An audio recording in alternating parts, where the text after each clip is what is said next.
என்னதான் Donald Trump வருகிற 20ஆம் தேதி பிரசிடென்ட் பதவி ஏற்க போறதா இருந்தாலும் அதுக்கு முன்னாடி அவருக்கு எதிராக பல குற்றங்கள் வந்துகிட்டே தான் இருக்கு. அது வந்து கர்மான்னு சொல்லுவாங்க. And face the consequences. முன்னாடி பண்ண தவறுகளுக்கு வரக்கூடியதை நீங்கள் இப்போ ஃபேஸ் பண்ணி தான் ஆகணும்னு. அந்தபடி பார்க்கும்போது வந்து 2016 2020 இவர் பிரசிடெண்ட்டாக இருந்தார். அந்த 2016 அந்த பிரசிடென்ஷியல் கேம்பெயின் அந்த எலெக்ஷனுக்காக வச்சுருந்த அந்த தேர்தல் நிதி எலெக்ஷன் ஃபண்டு, அந்த ஃபண்டு மூலமாக ஒரு புரோக்கரை வச்சு இவர் வந்து என்ன பண்ணியிருக்கிறாருனா வந்து 130,000 USD, நம்ம ஊர் மதிப்புப்படி பார்த்தீங்கன்னா அது வந்து 1 crore 10 lakhs rupees, அதை புரோக்கர் மூலமாக ஸ்டோமி டேனியல்ஸ் அப்படிங்கிற ஒரு பார்னோகிராஃபி ஸ்டார்ஸுக்கு வந்து பணத்தை கொடுத்துருக்குறாரு. அந்த பணத்தை வந்து இவங்க என்ன சொல்லுவாங்கன்னா ஹஷ் மணி அப்படின்வாங்க. அதாவது நான் பணம் கொடுக்குறேன், நீ இந்த உண்மையை மட்டும் சொல்ல, வாயை திறக்கக்கூடாது. ஹஷ் மணி அப்படிங்கிறது எதுக்குடா நீங்கள் அவர்கிட்ட அந்த பணத்தை கொடுத்தீங்க அப்படின்னு பார்த்தா, இவர் 2006 அந்த ஆபாச நடிகையை பார்னோகிராஃபிக் ஸ்டார் ஸ்டோமி டேனியல்ஸ் கூட இவர் வந்து செக்ஸுவல் தகாத உறவு வச்சுருந்துருக்கிறார் 2006. அது ரிலேட்டடாக அந்த ஸ்டோமி டேனியல்ஸும் வந்து வாக்குமூலம் என்ன கொடுத்தாங்கன்னா, முதல்ல எனக்கு இவர்களும் அவர் ஒரு கோல்ஃப் விளையாட வந்தார், அந்த இடத்துல நானும் இருந்தேன், என்ன உஷார் பண்ணி கூப்பிட்டு போனேன். ஈவன் என்னை கரெக்ட் பண்ணும்போது கூட அவருடைய மூத்த பையன் எரிக் வந்து பின்னாடியே தான் உட்காந்து, மூத்த பையனில் ஏதோ ஒரு பையன் எரிக்குன்னு வந்தான், அவன் பின்னாடி தான் உட்காந்துட்டு இருந்தான். அண்ட் ஆல்சோ வந்து இவருக்கு அப்போ தான் 2006 மெலானி ட்ரம்ப் கிட்ட வந்து அந்த கடைசி அந்த ஒரு குட்டி பையன் இருக்கானே, அவன் அப்போ தான் பிறந்திருந்தான். அண்ட் ஆல்சோ நிறைய விஷயங்கள்லாம் என்கிட்ட பகிர்ந்துக்கிட்டாரு. நானும் மனைவியும் வந்து பக்கத்தில் இன்னும் தூங்குறதே இல்லைப்பா அப்படி இப்படிலாம் சொல்லி என்னை உஷார் பண்ணி அங்கே கஜமஜா நடந்து போச்சு அப்படின்னு அவங்க வாக்குமூலம்லாம் கொடுத்தாங்க. எல்லாமே ஏற்றுக்கிட்டாங்க. இப்போ அந்த 12 மெம்பர் ஜூரி இருப்பாங்கள்ல, அவங்க இவர் ஒரு குற்றவாளி, ஹீ இஸ் கில்ட்டி அப்படின்னு சொல்லிட்டாங்க. ஸோ அதுக்குரிய தீர்ப்பை வந்து ஜட்ஜு வந்து இப்போ 10ஆம் தேதி, இப்போ 20ஆம் தேதி பதவி ஏற்க போகிறாரோ 10ஆம் தேதி அவருக்கு வந்து இதுக்குரிய தீர்ப்பு கொடுப்பாங்க. பட் அவங்க கன்ஃபார்மாக சொல்லிட்டாங்க நோ ஜெயில் அப்படிங்கிறத சைலண்ட்டாக சிக்னல் மூலமாக சொல்லிட்டாங்க. ஜெயிலெலாம் தர மாட்டாங்க. ட்ரம்ப் எவ்வளோ பெரிய ஆள், அந்த இதெல்லாம் ஒன்றும் பண்ண முடியாது. பார்த்துக்கோங்க, அசால்ட்டாக தலைவன் வந்து பார்த்து எங்கள் தலைக்கு தில்லை பார்த்தல்ல அப்படிங்கிற மாதிரி என்னென்ன சேட்டெல்லாம் பண்ணி வச்சுருக்கான் பாருங்கள். சரி, அமெரிக்க அதிபர் ஜோய் பிடனின் மனைவி ஜில் பிடனுக்கு நம்முடைய பாரத பிரதமர் நரேந்திர மோடி விலை உயர்ந்த வைர நெக்லஸை அன்பளிப்பாக வழங்கியுள்ளார். என்னடா இது, ஏதோ ஒரு கள்ளத்தொடர்பு மாதிரி ஏதோ கதை எழுதி வச்சிருக்கிறீங்க டைட்டில், ஏதோ இன்னொருத்தருடைய பொண்டாட்டிக்கு இவர் வந்து ஏதோ நெக்லஸ் வாங்கி கொடுத்தாருங்கிற கணக்கு. அப்படிலாம் இல்லைங்க. அவர் சென்ற வருடம் 2023 அந்த நேரத்தில் வந்து அவர் அங்கே அமெரிக்கா சுற்றுப்பயணம் போயிருந்தப்போ அவர் அங்கே மாளிகையில் வந்து அதுவும் ஜோய் பிடனுக்கு அன்பளிப்பாக கொடுக்கும். ஜோய் பிடனின் மனைவி ஜில் பிடனுக்கு வந்து அவர் வைர நெக்லஸ், அதாவது 17 லட்சம் மதிப்புள்ள ஒரு மிகவும் விலை உயர்ந்த வைர நெக்லஸை அன்பளிப்பாக கொடுத்துருக்கிறாரு. $20,000 வந்து வருது. ஸோ இந்த மாதிரி நிறைய நாட்டினர் வந்து அவங்களுக்கு அன்பளிப்பாக கொடுக்குறாங்க. அதிலே விலை உயர்ந்தது நம்ம பாரத பிரதமர் நரேந்திர மோடி கொடுத்தது தான், அது ஜில் பிடனுக்கு. அடுத்தபடியாக உக்ரைனை சார்ந்தவர்கள் ஏதோ வந்து கொடுத்துருக்குறாங்க, அது ஈஜிப்தை சார்ந்தவர்கள் பரிசு கொடுத்துருக்குறாங்க. பட் எல்லாத்துலேயும் வந்து விலை உயர்ந்தது நம்மளுடைய பாரத பிரதமர் கொடுத்த அந்த வைர நெக்லஸ் தான். அதுவும் மறுபடியும் சொல்கிறோம், ஜில் பிடன். ஆனால் வந்து ஜோய் பிடன் பாருங்கள், அவர் மனைவி ஜில் பிடன்ட்டு இருந்து அந்த வைர நெக்லஸை வாங்கி அதை அவர் வந்து அருங்காட்சியகத்தில் வச்சுட்டாராம். இது வந்து என்னுடைய மனைவிக்கு வேறு யாரும் கொடுத்ததெல்லாம் அவங்க போட தேவையில்லை. ஸோ அதனால் வந்து இது அன்பளிப்பாக வழங்கப்பட்டது, அதனால் இது இந்தியாவிலேருந்து வந்ததுன்னு காட்சி பொருளாகவே இருக்கட்டுன்னு ஓரமாக வச்சுட்டாரு.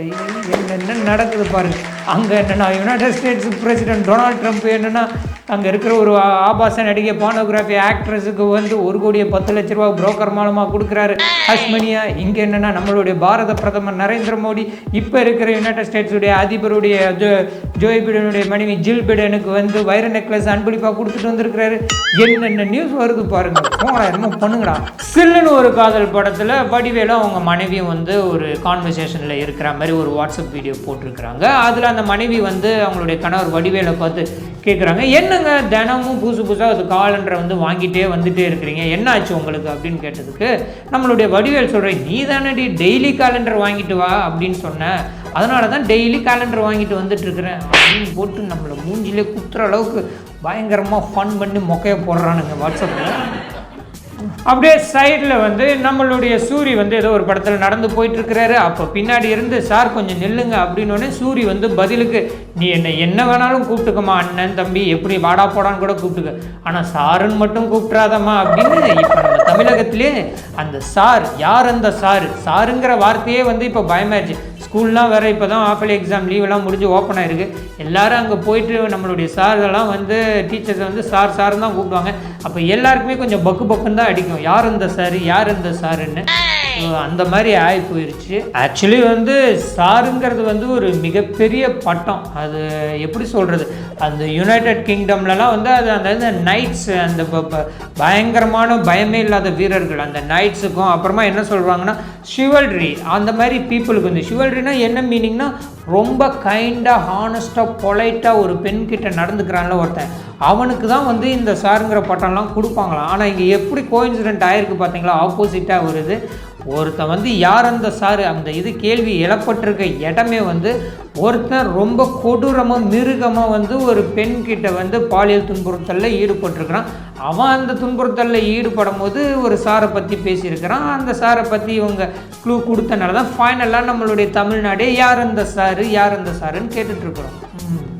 இது நம்ம தமிழ்நாட்டில் இப்போ ஏதோ ஃபேஷனாக இல்லை ட்ரெண்டாக இல்லை சீசனாக என்னன்னு தெரில. எல்லா கட்சியில் இருக்கிற ஆண் தலைவர்களாக இருக்கட்டும் இல்லை மகளிர் தலைவர்கள் வந்து எல்லாம் சிறை பிடிச்சிட்டு போயிட்டுருக்குறாங்க. ஆக்சுவலி வந்து சீமான் ஐயாவை சிறை பிடிச்சிட்டு போனாங்க.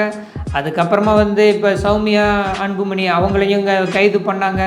இப்போ வந்து யார் இவங்க குஷ்பு வந்து மதுரையில் வந்து இவர் இஷ்டத்துக்கு அண்ணாமலை வந்து ஜாலியாக வாய்ஸ் விடுறாரு. பேரணி நடத்துவாராம் மதுரையில் இருந்து இங்கே சென்னைக்கு.